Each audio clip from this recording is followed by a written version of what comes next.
وزیر کہنے لگا بادشاہ پیچھے سے بوریاں ختم ہو گئی ہیں، اب نئی منگانے لگیں گی، پیچھے کوئی چیز بھی نہیں، ختم ہو گیا سارا کچھ۔ انسان کسی کو کیا دے سکتا ہے؟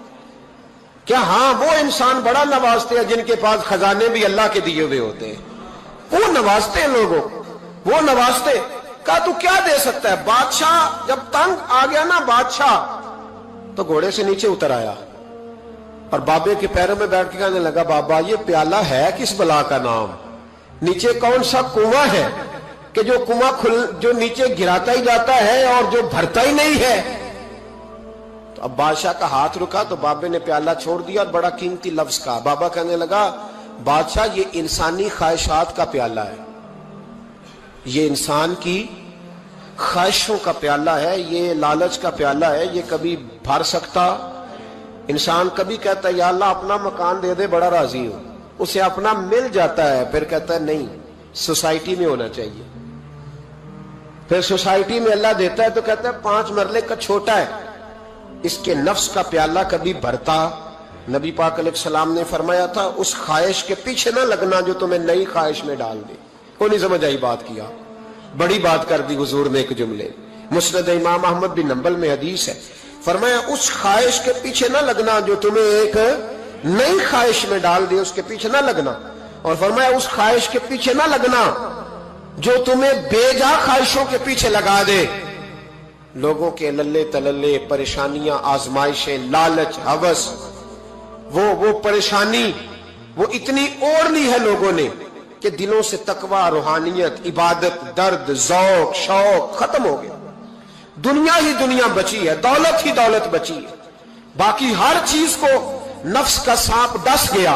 محدث ابن جوزی رحمت اللہ علیہ فرماتے ہیں میرے شہر کا ایک مالدار شخص تھا تو ایک بڑی ناگن خرید کے لایا۔ ناگن سونے کا انڈا دیتی تھی ناگن، پر انڈا سونے کا انڈا دیتی تھی۔ اس کے بال بچوں نے بھی، ایک ہی بیٹا تھا، بیوی تھی، انہوں نے کہا ابا یہ ناگن ہے، اس کا کام دسنا ہے، تو خیال کر۔ کیا کہا تھا حضرت سلطان بہو نے؟ کھارے کھو کدی مٹھے نہیں تھیندے، پاویں سہ منا گڑ پائیے تے سپاں دے پت کدی میتھ نہیں تیندے، پاویں چولیاں دودھ پیائیے، اس کی فطرت میں ڈسنا ہے۔